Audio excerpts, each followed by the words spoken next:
中堂。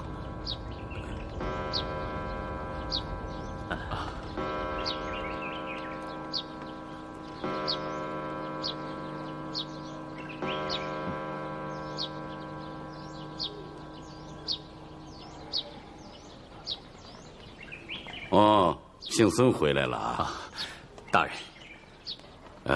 这位是朝廷驻日本参赞武廷芳，久仰大名。刚回来，正向中堂大人禀告日本国的情形。坐吧，坐会儿。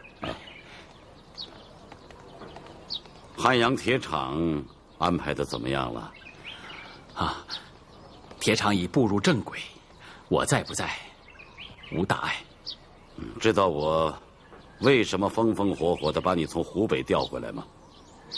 略闻一点风声，是不是朝廷想检阅咱们北洋水师啊？是啊，这是天大的事儿，地大的摊子，光钱款物质的调配开支就不得了，也只好把你请回来帮我一把。卑职怎敢担当中堂一个请字啊？中堂但有调遣，卑职是赴汤蹈火。没那么严重，只是要想法子把北洋水师的门面拾掇得光鲜一些罢了。只怕是这边拾掇光鲜了，那边又有人抹黑呀。姓孙这话是什么意思？大人，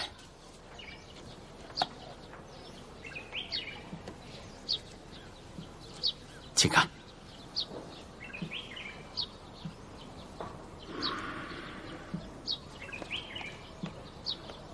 却是从哪里一下子寻来这么多高丽参？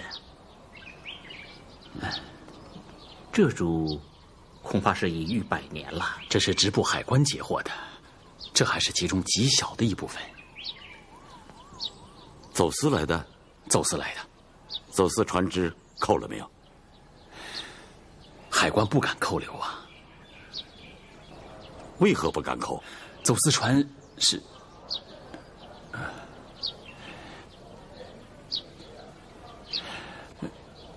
是北洋军舰。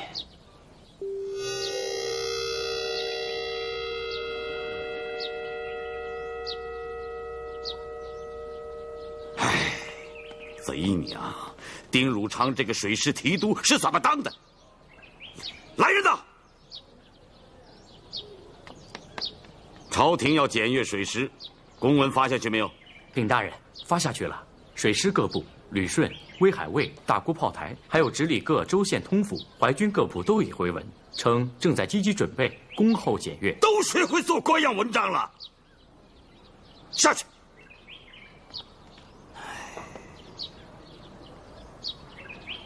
三军在。你们安排一下，我要出去。是。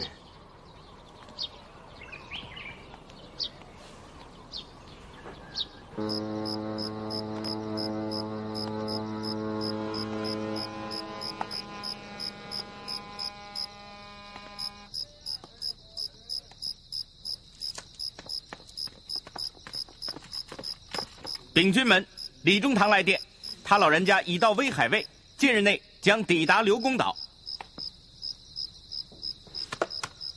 传我将令，着各舰管带再次申斥，本舰官兵不得擅自离舰。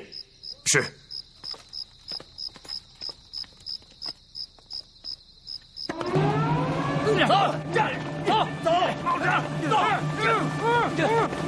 老实点，过去！快走！走！快走！走！走！老实点！走！走！快走！快走！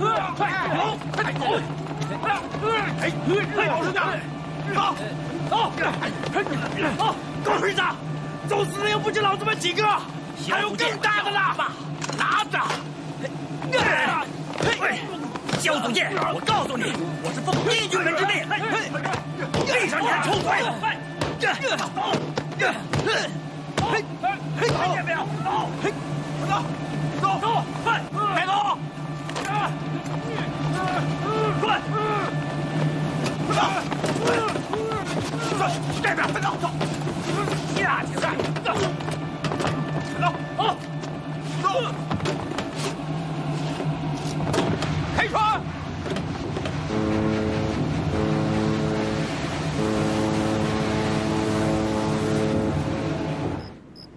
呈报军机处，今夜我朝永健出海例行巡逻，遭遇风暴，守备萧祖建等7名官便落海丧生，锅炉严重损坏。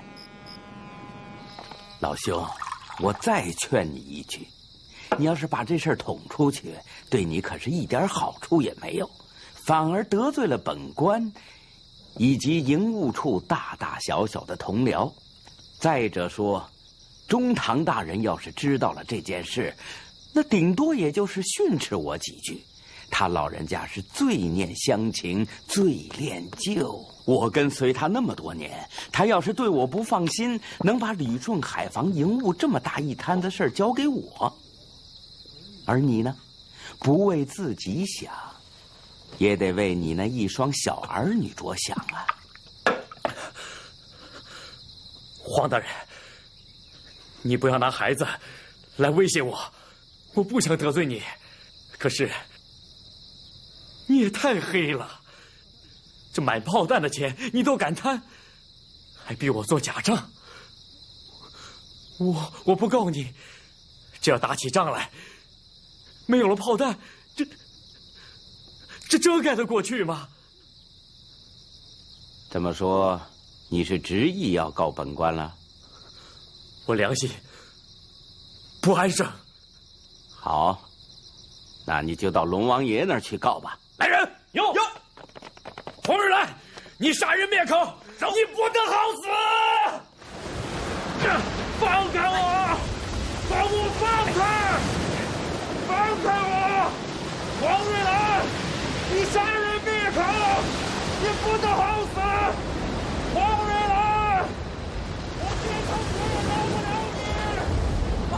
黄瑞来，放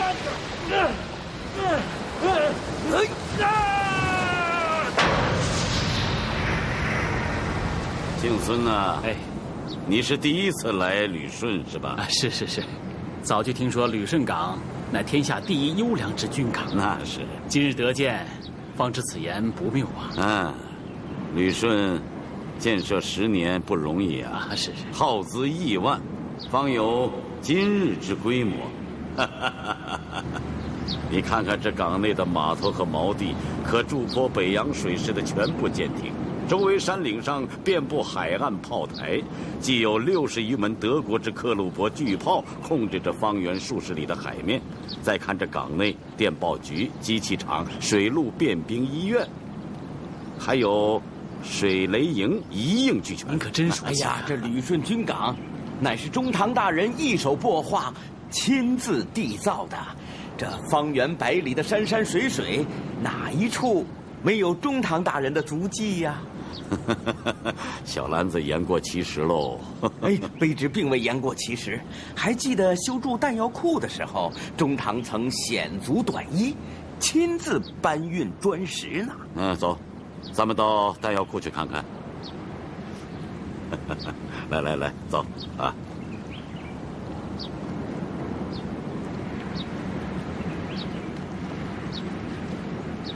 中堂大人，我看这弹药库您就不必进去了吧？为什么？这里面码放的全是爆炸物品，我是为大人的安全着想。胡说！打开门。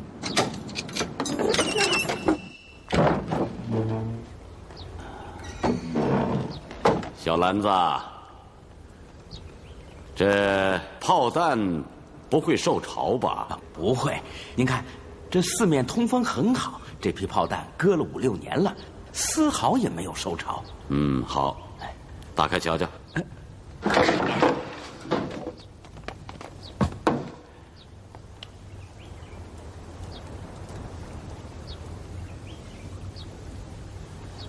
好。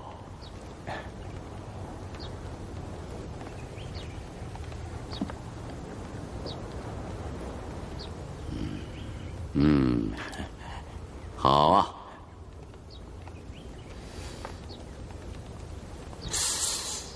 不对呀。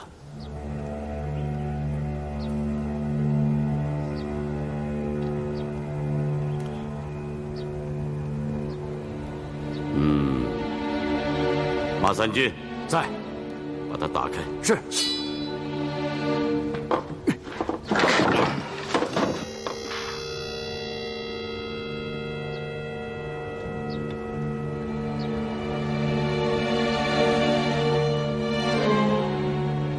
中堂大人，中堂大人，中堂大人饶命啊！中堂大人，中堂大人饶了我！饶命啊！中堂大人，中堂大人饶命啊！中堂大人。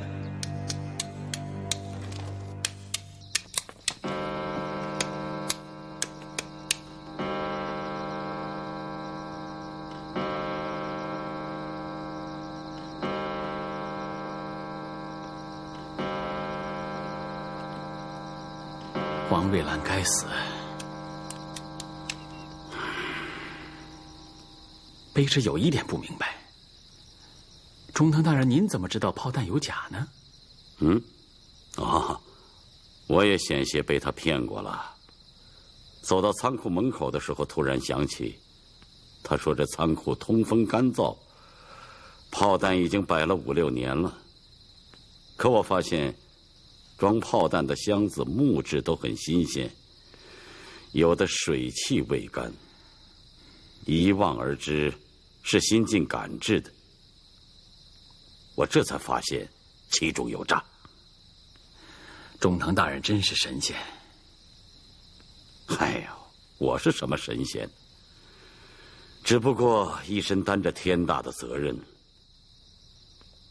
时时战战兢兢，处处都不敢马虎罢了。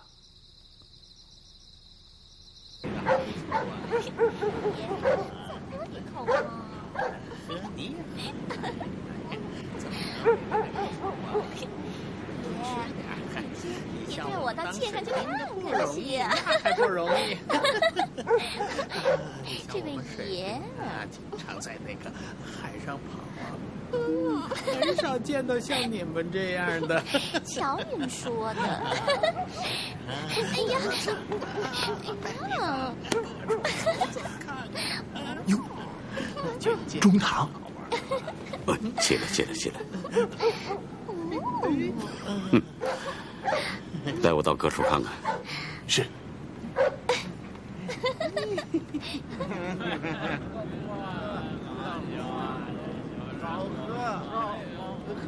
好喝。走，上哪儿去？站住！跪下！哎呀，你们哪个建的？我们济远建的。怎么跑岸上来了？啊？你们管带方伯谦呢？方管带回威海卫那个家了。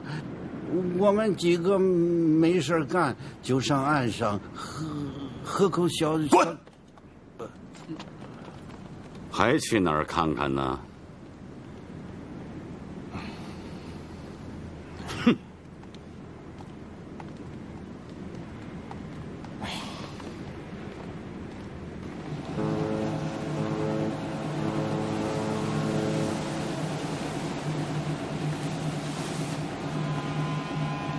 这定远乃北洋旗舰，为什么夜里不实行灯火管制啊？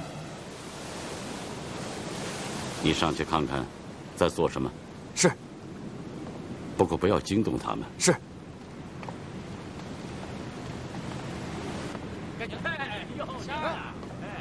快驾！来，快！我的！来！下回有事情啊！下呀！哎，快下！快点！快下！快点呀！那小子跑哪去了？输了钱就溜了。来，这是我的。他说他方便去了。来，快下！来，快下啊！哎，行，快！哎，怎么？我操！哎，我的！来，快下呀！来，真不错啊！这是我的了。哎，下呀！接着来吧，下！来呀！把裤子出了啊！少废话！小子又赢了啊！来，下！快点！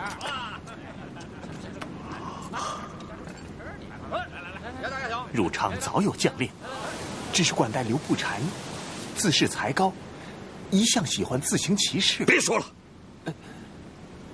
我知道这批刘国阳的管带不太把你放在眼里，可你总应该拿出统帅的威风来。是。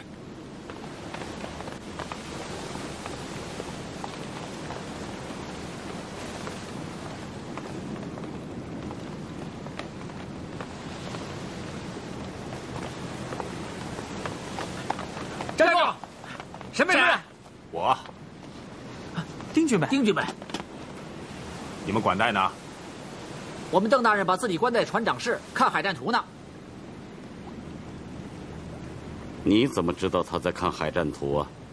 这是他的习惯，我们舰上的兄弟都知道。你们舰上有没有人擅自上岸呢？那他除非不要脑袋了。咱们邓大人军令森严，谁敢违抗？他自己家遭了灾，都没离开军舰一步，咱得将心比心呐。他家遭灾，你们从何得知啊？咱们的二副是他的同乡。起来吧。是。回到你们的岗位。啊，不要告诉大家你们见过我们。啊，是。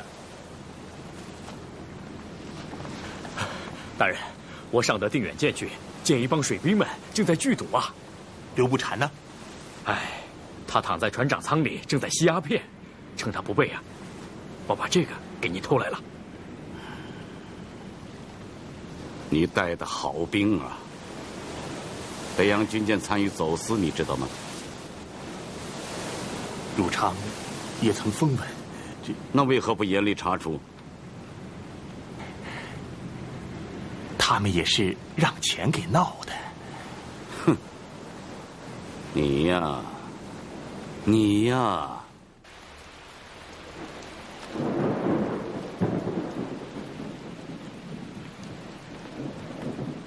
这是翁同龢的弹劾奏章，我让人抄了一份。平心而论，他弹劾你的理由，条条都站得住脚。你看，约束不力，军纪松懈，刘公岛上赌场娼寮遍布，闽人成伙，骄纵不羁，其志若罔闻。还说你只识弓马，不懂水师，对洋务知之甚少，担任个总兵参将油闲不足，怎么能够统帅亚洲最强大之舰队？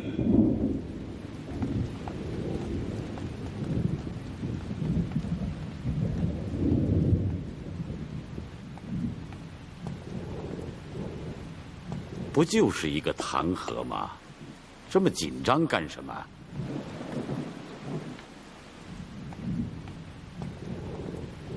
何况他弹劾你，不过是项庄舞剑，意在沛公。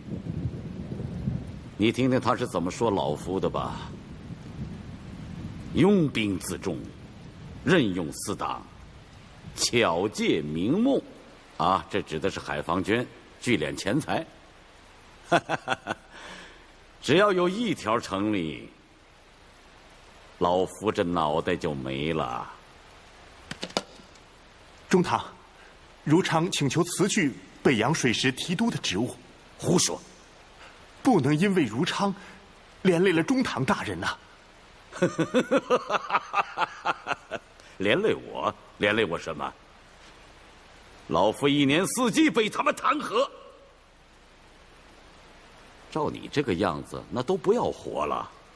不错，你是淮军旧部，又是安徽人，这么多年又一直跟着我，所以说我培植私人势力，任人唯亲。笑话！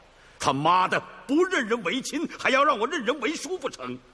非要让我的部下不听话，处处和我作对，就不叫培植私人势力了。贼娘！老子一辈子干的就是这个，会上他的当。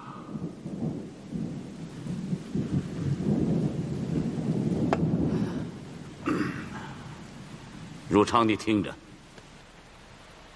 这个提督，你不能辞，不但不能辞，而且还要牢牢的给我把握住这个位置。北洋水师是朝廷的命根子，也是我李鸿章的命根子，你懂吗？这天大的责任呐，如常怎么能担当得起呢？你担当不起，没有人更能担当得起。不错，你有很多不足，可是你敦厚，就这一条能抵他千条万条。何况你摸爬滚打于刀剑锋敌之中，久历战阵，作战英勇，这不但那些纸上谈兵之流望尘莫及，就是那些刘国阳的管带也比不上。你不要怕他们不服你。北洋水师要整顿，老夫为你撑腰。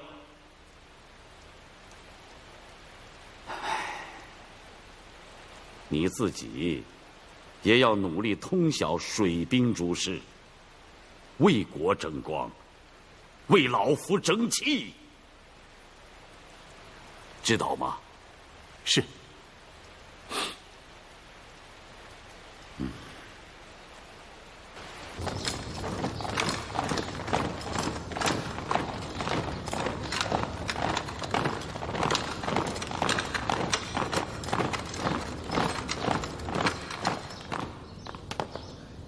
右翼总兵定远号管带刘步蟾，末将在；左翼总兵镇远号管带林泰增，末将在；副将经远号管带林永生，末将在；副将致远号管带邓世昌，末将在；副将靖远号管带叶祖圭，末将在；副将济远号管带方伯谦，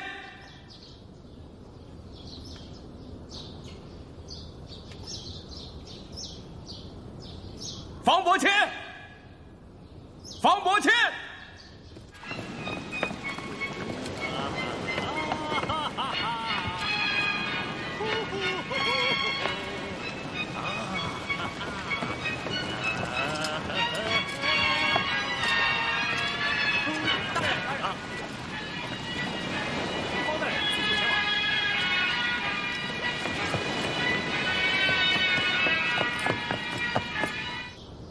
为迎接朝廷阅兵式，本帅曾三令五申，着各舰各部悉心准备，不得贻误。今日升帐议事，诸将需一一禀报战备情形。不过在此之前，本帅将有一重大喜讯发布：李中堂已于昨日莅临刘公岛，恭请李中堂。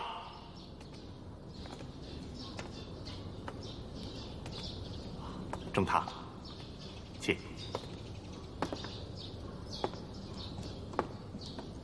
参见李中堂。起来吧，起来吧。谢中堂。我此番前来，有一件物事要送给大家。这件物事，我准备拿给皇上看。拿给皇太后看，但我想，最应该看到他的，应该是北洋水师的全体将士。于是，我就把它拿来了。知道这是何物吗？这是我北洋旗舰定远号的模型。自从我有了北洋水师，各国瞩目，而日本人对此则是既惊且惧，特别是对我头号主力定远和镇远2艘战列装甲舰，更是视为心腹大患，恨之入骨。就连日本学堂里的小孩子，也玩起了击沉定远号的游戏。这军舰模型上的斑斑破洞，就是日本孩童以石头充作炮弹给砸出来的。能让倭寇如此仇恨，乃是我定远的光荣。不禅，但请朝廷和中堂大人放心。倘国家有事，只待中堂大人一声令下，不禅将率定远全舰将士立即出动，驰骋海疆，杀敌立功。用什么杀敌？用你这杆鸦片枪吗？末将知罪。大人，方伯谦来了。来得好，让他自己摘去顶戴，报名跪进。是。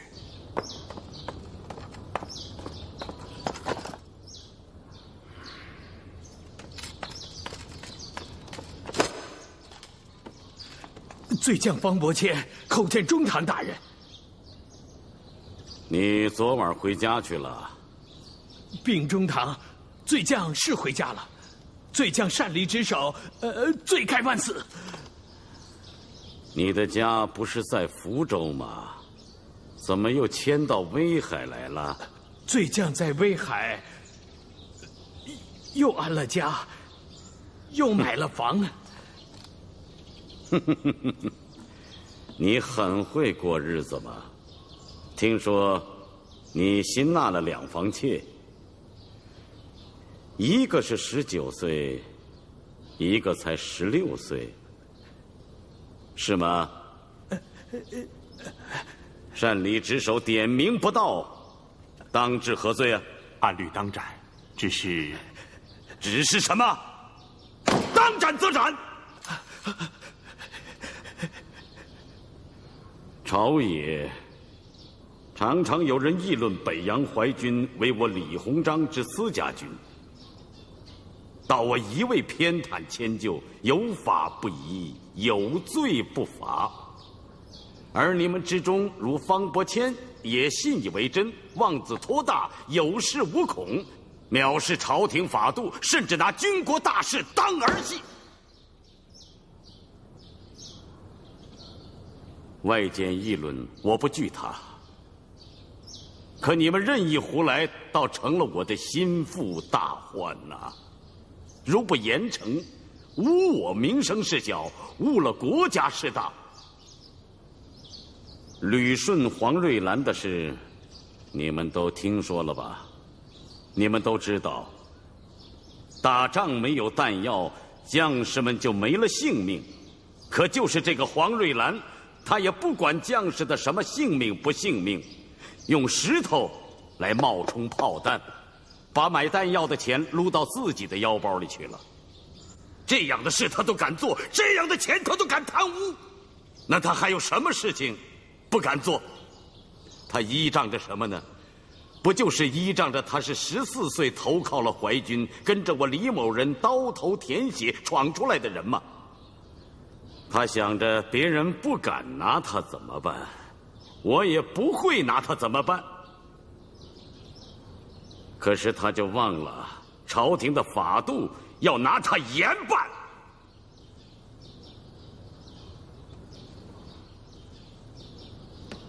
我把他从旅顺带到威海来发落，本想给你们一个警示，可没想到你方伯谦却成了他黄泉路上的同行之人。三军到。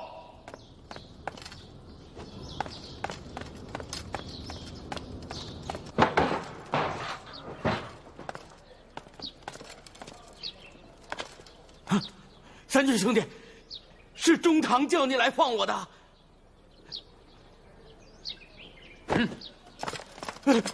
不！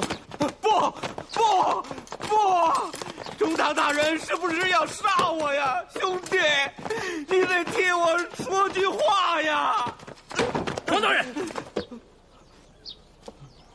他妈的也算是刀枪剑影滚过来的人，要杀便杀，哭哭啼啼，还在这装洋蒜，就不怕丢人现眼？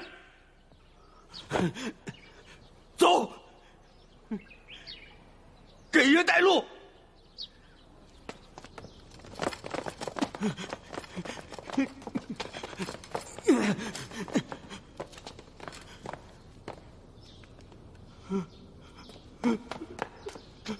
阁员黄瑞兰叩见中堂大人。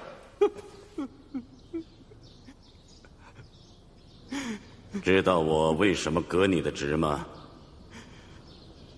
阁员知道，阁员辜负了中堂大人的教诲，犯了罪，只求中堂大人从宽发落呀。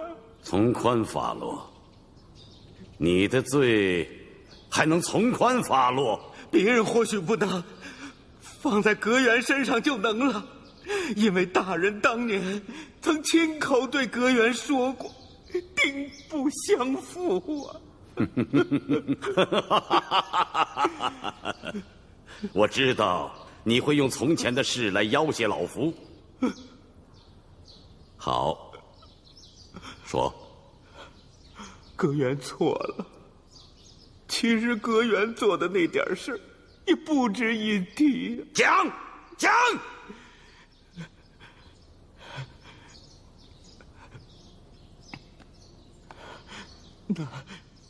那是同治年间，我们淮军叫冬碾子的时候，天气炎热，中堂大人，那时候我们叫大帅，一路上鞍马劳顿，受了湿热，背上长了毒痈，郎中说不能开刀，可服汤药又无效，是我每天用嘴去吸吮大人背上毒痈的脓汁。那一天，我在给大帅吮脓汁的时候，大人抚着我的头，流着泪道：“小兰子，日后我这毒痈躺好了，定不相负啊！”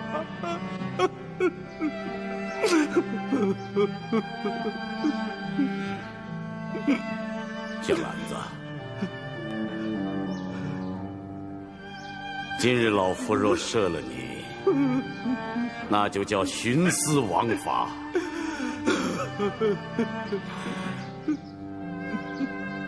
老夫今天就要负你，因为老夫不能负百姓，负朝廷。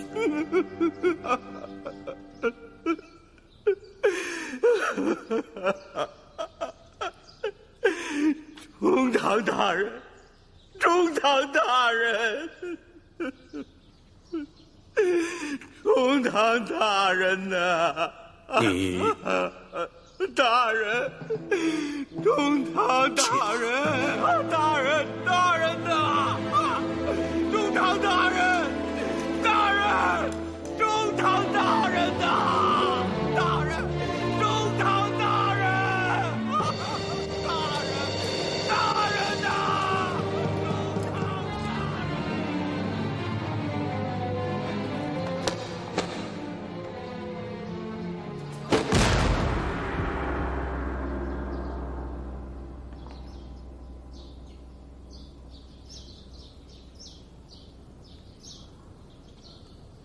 还留他在这里作甚？拖出去！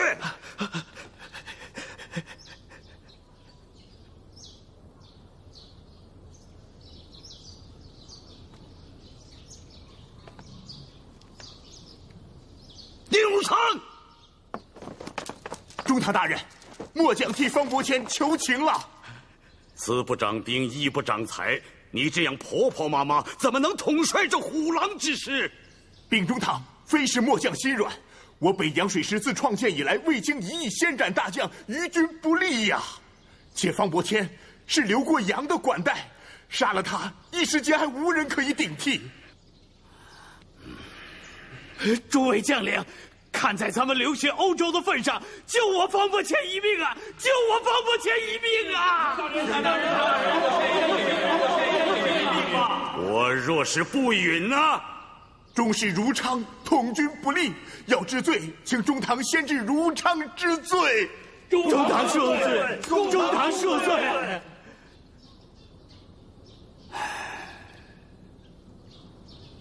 方伯谦，你看见了吗？看见了。看见了什么？看见丁军们和诸位将领，罪将不晓得军法厉害，请中堂饶我这一回，我这就将房子充公，将2个妾送回原籍，一心为朝廷效力呀。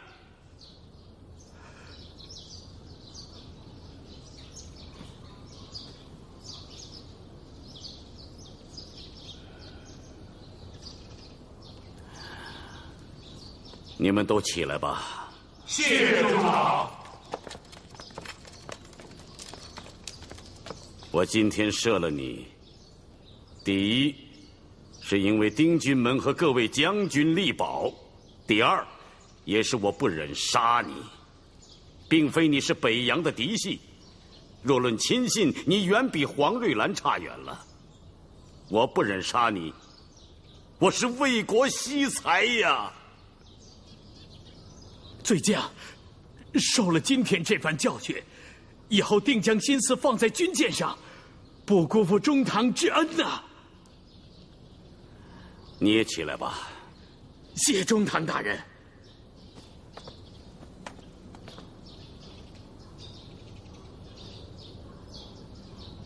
邓世昌，末将在。昨夜老夫深夜去巡查刘公岛，所有的舰艇都有人擅自上岸，唯独致远号号令森严，无一人擅自上岸。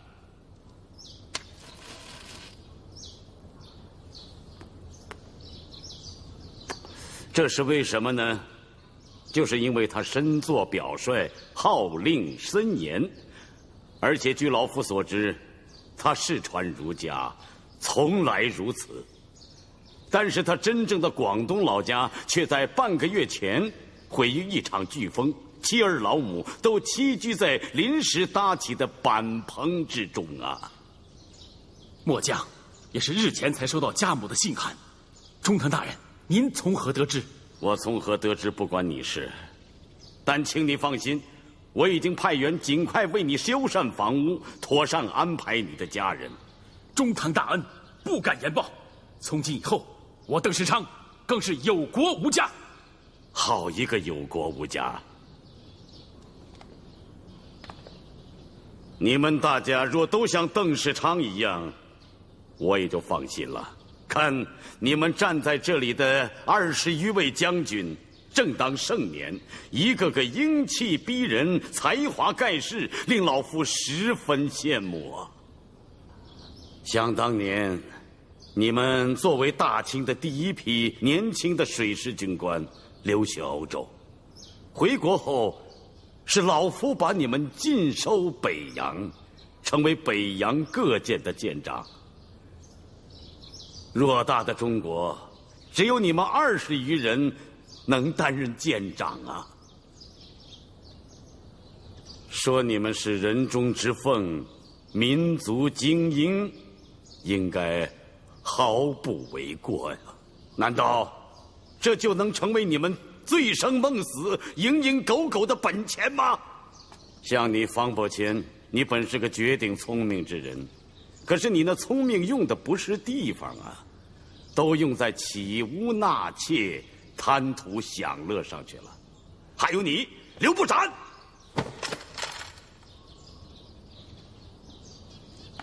我知道你才名识远，饶有干练，这才委任你做右翼总兵，我北洋主力定远号的管带。这也不算辱没了你吧？然而你却犹嫌不足，犹嫌不足而不能言，你就抽大烟宣泄。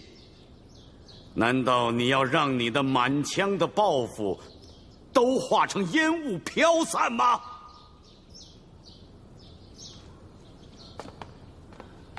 今天我也不多说你，也不罚你，这2件物事你都拿去，